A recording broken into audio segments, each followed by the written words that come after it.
بسم اللہ الرحمن الرحیم۔ حضرت خالد بن ولید رضی اللہ عنہ کا 60 صحابہ کے ساتھ 60,000 کے مقابلے کے لیے نکلنا۔ جبلہ نہایت شان و دبدبے کے ساتھ چلا اور اسلامی لشکر کے سامنے پہنچ کر رکا۔ اس نے اپنے غلام سے کہا، آواز دو کہ کوئی انصاری مسلمان مجھ سے گفتگو کرنے کے لیے آئے۔ حضرت عبادہ بن صامت انصاری رضی اللہ عنہ نے حضرت ابو عبیدہ رضی اللہ عنہ سے فرمایا، یا سالار اعظم، مجھے اجازت دیجیے میں سنوں یہ عرب منتصرہ کیا کہنے آیا ہے۔ حضرت ابو عبیدہ رضی اللہ عنہ نے اجازت دی۔ وہ جبلہ کے پاس آئے اور فرمایا، میں انصاری ہوں، کہو تم کیا کہنا چاہتے ہو۔ جبلہ نے حضرت عبادہ رضی اللہ عنہ کو دیکھا، وہ بڑے ڈیل ڈول کے تھے۔ جبلہ انہیں دیکھ کر متعجب ہوا۔ اس نے دریافت کیا، تم کس قبیلے سے ہو؟ حضرت عبادہ رضی اللہ عنہ نے جواب دیا، میں قبیلے خزرج سے ہوں اور رسول اکرم صلی اللہ علیہ وسلم کا صحابی ہوں۔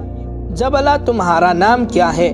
حضرت عبادہ رضی اللہ عنہ، میرا نام عبادہ ہے، میں صامت کا بیٹا ہوں۔ جبلہ اے ابن عم، میرا نام جبلہ ہے، میں قبیلے غسان سے ہوں۔ قبیلے خزرج قبیلے غسان کی ایک شاخ ہے، اس لیے میں اور تم قریبی قرابت رکھتے ہیں۔ حضرت عبادہ رضی اللہ عنہ میں سمجھ گیا تم وہ ہو جو مسلمان ہو کر مرتد ہو گئے۔ جبلہ اس ذکر کو جانے دو، میں تمہارے پاس اسی لیے آیا ہوں کہ حق کی قرابت ادا کروں، تمہیں سمجھاؤں کہ تمہارا خطرہ تمہارے بہت نزدیک آ گیا ہے۔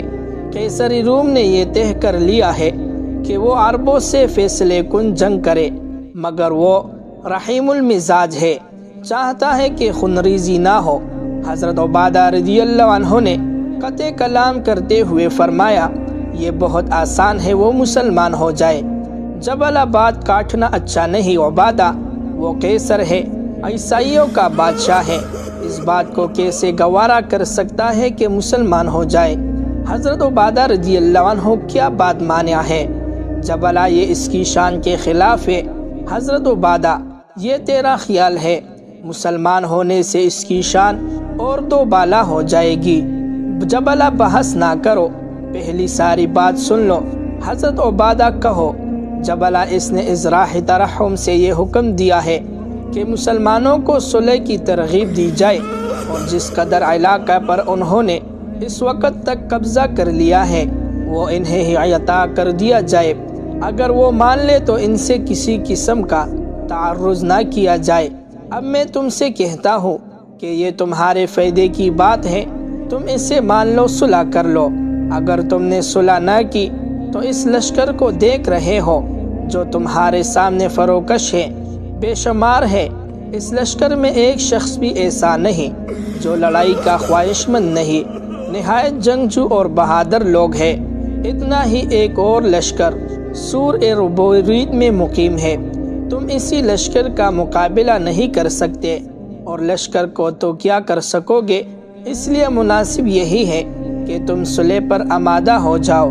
حضرت عبادہ رضی اللہ عنہ نے مسکرا کر فرمایا، تم حق کی قرابت ادا کرنے اور صلح کرنے کی ترغیب دینے نہیں بلکہ ہمیں دمکانے اور رومی لشکر کی کثرت کا خوف دلا کر ڈرانے آئے ہو۔ تم اس بات کو نہیں جانتے کہ ہم مسلمانوں نے اپنی جانیں اللہ تعالیٰ کے نام پر ہبہ کر دی ہے، ہم پر تمہاری کثرت کا رعب کسی طرح بھی غالب نہیں آ سکتا۔ بھلا جو لوگ موت کو دوست رکھتے ہیں، شہادت جن کی عین تمنا ہو، وہ کسی سے کیا ڈرتے ہیں؟ رومیوں کو ہم نرم اور نازک سمجھتے ہیں، ہماری تلواریں دیکھ کر وہ میدان میں نہیں ٹھہر سکتے۔ رہا علاقے مفتوحے کے قبضے کا سوال، تو ہمارے نبی محترم صلی اللہ علیہ وسلم نے ملک شام کی فتح کا وعدہ فرمایا ہے، یقیناً وہ پورا ہوگا، اور ہم انشاءاللہ تمام ملک شام پر قابض ہو جائیں گے۔ اگر تم واقعی صلح چاہتے ہو تو اس کی دو صورتیں ہیں، یا تو سب مسلمان ہو جاؤ یا جزیہ دو، اور اگر ان دونوں باتوں سے انکار کرو گے تو تلوار ہمارے تمہارے درمیان فیصلہ کر دے گی۔ جبلہ اے ابن عم، تم نے اس بات پر غور نہیں کیا کہ تمہارے ساتھ جو لشکر ہے وہ بہت ہی کم ہیں اور کوئی تمہارے مدد کرنے والا نہیں۔ حضرت عبادہ رضی اللہ عنہ، تم بولتے ہو ہمارے مدد پر ایسا لشکر ہے جو تمہارے لاشوں سے کنارہ ہائے عالم کو بر دے گا۔ جبلہ مگر میں تو کوئی لشکر نہیں دیکھتا۔ حضرت عبادہ رضی اللہ عنہ، ہمارے پیچھے وہ بزرگ شریف اور بہادر لوگ ہیں جو زندگی پر موت کو ترجیح دیتے ہیں۔ ان میں سے ہر شخص بمنزلہ ایک لشکر کے ہے۔ کیا تو بھول گیا امیر المؤمنین حضرت عمر فاروق اعظم رضی اللہ عنہ کی دلیری، شدت اور مضبوطی؟ ان کی ہیبت سے دنیا کانپتی ہے۔ حضرت عثمان غنی رضی اللہ عنہ کی دانشمندی اور دلیری کو سب جانتے ہیں۔ حضرت علی شیر خدا رضی اللہ عنہ سے زمانہ ٹھہراتا ہے اور کہاں تک تجھے نام گنوانا۔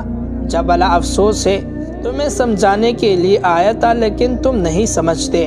حضرت عبادہ رضی اللہ عنہ، تم ہمیں ڈرانے اور مرعوب کرنے آئے ہو، واللہ اگر تم قاصد نہ ہوتے تو میری تلوار تمہاری گردن پر پڑتی، کیونکہ امیر المؤمنین رضی اللہ عنہ نے تمہارے قتل کرنے کا حکم دے دیا ہے۔ جبلہ نے کچھ اور نہیں کہا، وہ واپس چلا گیا۔